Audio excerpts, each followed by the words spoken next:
પ્રહલાદનગર સંઘની બહેનો પોતાના દાગીના જેટલા છે, એટલે પહેરેલા નહીં, હા તો ખાલી પહેરેલા જ ગણાવશે. ક્યાં ક્યાં હોય? લોકરમાં.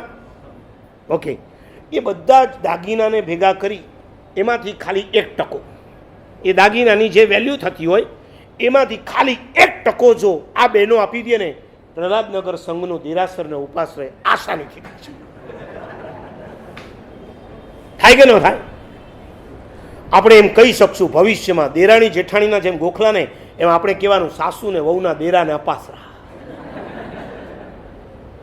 છે કે નહીં? કાવ્યમાં કોનું દેરાસર છે? સાસુ વહુનું દેરાસર છે ને. આપણે કહી શકીએ ભવિષ્યની અંદર સાસુ અને વહુના દેરાને અપાસરા માત્ર બહેનોના ઘરેણામાંથી જ આપણે જગ્યા લેવાની, બહેનોના ઘરેણામાંથી દેરાસર બનાવવાનું, બહેનોના જ ઘરેણામાંથી ઉપાશ્રય બનાવવાનો, કોઈ ભાઈનો 1 રૂપિયો નહીં લેવાનો. હું છાતી ઠોકીને કહી શકું છું, મને વિશ્વાસ છે 1% નહીં, આ લોકો 10% આપશે, કારણ કે પરમાત્માની પાછળ પાગલ હોય છે. ભગવાન અમારા દ્રવ્યમાંથી જો બનતા હોય 1% નહીં 10% લઈ જાઓ. દાગીના તો આજે છે, કાલે નથી, આજે નથી તો પાછા કાલે આવી જવાના છે. કબૂલ? કેટલા બહેનો તૈયાર? ચાલો, એક જણે તો આંગળી ઊંચી કરી દીધી. આમાં ખાલી શરૂઆત જ કરવાની હોય છે. બહેનોમાં તો એવું છે, એકતા બહુ આ લોકોમાં. એક ઊભી થાય ને એટલે 10 ને લેતી જાય. હું ઘણી વાર વ્યાખ્યાનમાં જોઉં, આમ કલાક 1.5 કલાક પછી એ લોકોનો ટાઈમ પૂરો થવા આવે અથવા સામાયિક પૂરું થાય, એક ઊભી થાય એટલે 10 ને લેતી જાય. એકતા કપૂરની સિરિયલો જોઈને એકતા આવી ગઈ છે આ લોકોમાં.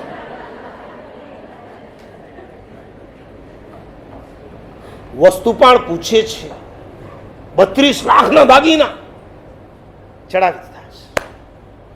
તમને પૂછ્યા વગર આ લોકો કોઈ ચડાવો બોલી આવે અને પછી ઘરે આવીને તમને કહે, તમારું રિએક્શન શું? નહીં બોલો હવે તમે, હું એકલો નહીં બોલું, તમે બોલવું તો પડશે તમારે. સાચે સાચે સાવિકા બેઠા છે. હવે આ પોઝિશનમાં ખબર પડશે. મેં એક ઠેકાણે પૂછ્યું ને, મને કે મારા સાહેબ આ લોકોને ધન્યવાદ ન અપાય. મેં કેમ? આવું સારું કામ કરતો હોય મને કે એક વખત ધન્યવાદ આપે ને તો આ તો રોજ બોલવાનું શરૂ કરી દે. એને ક્યાં ચૂકવવાનું તો અમારે છે અને નામ એનું થવાનું છે. વસ્તુ પાણે શાબાશી આપી છે.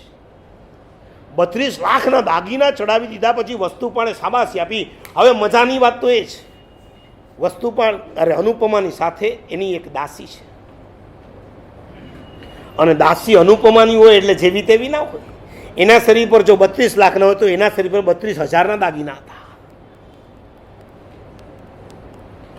તમારા સ્ટાફને કદાચ દાગીના ના આપો, કમસે કમ એ બીમાર પડે ત્યારે ટોટલ જવાબદારી તમારી ખરી? એને એજ્યુકેશન માટેની જવાબદારી ખરી તમારી? એ ખાલી વર્ષનું એક બોનસ આપીને તમે છૂટા, પછી એનું જે થવું હોય તે થાય?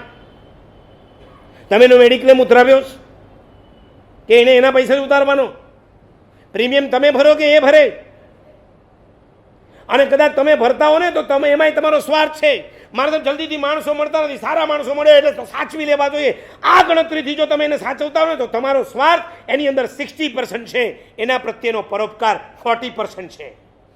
આ સ્વાર્થને બાજુ પર મૂકીને તમે માત્ર એ માણસ છે, મારે ત્યાં આવેલો છે, મારો અસ્તિત્વ છે, મારી જવાબદારી છે, એની બધું જ ધ્યાન રાખવાની આવો ભાવ આવે ને તો હું તમને કહું 60% તમારો પરોપકાર આવી જાય છે. મુંબઈમાં મને એક ભાઈ મળ્યો હતો, એને ત્યાં 80 જણાનો સ્ટાફ, આ 80 જણાનો બધો જ મેડિક્લેમ એને પોતે ઉતરાવ્યો છે. જે છોકરાને ભણવું હોય એજ્યુકેશનની બાબતમાં જ્યારે પણ કોઈ મોટો ખર્ચો આવે મને કહી દેવાનું, તારા દીકરા એ મારા દીકરા છે.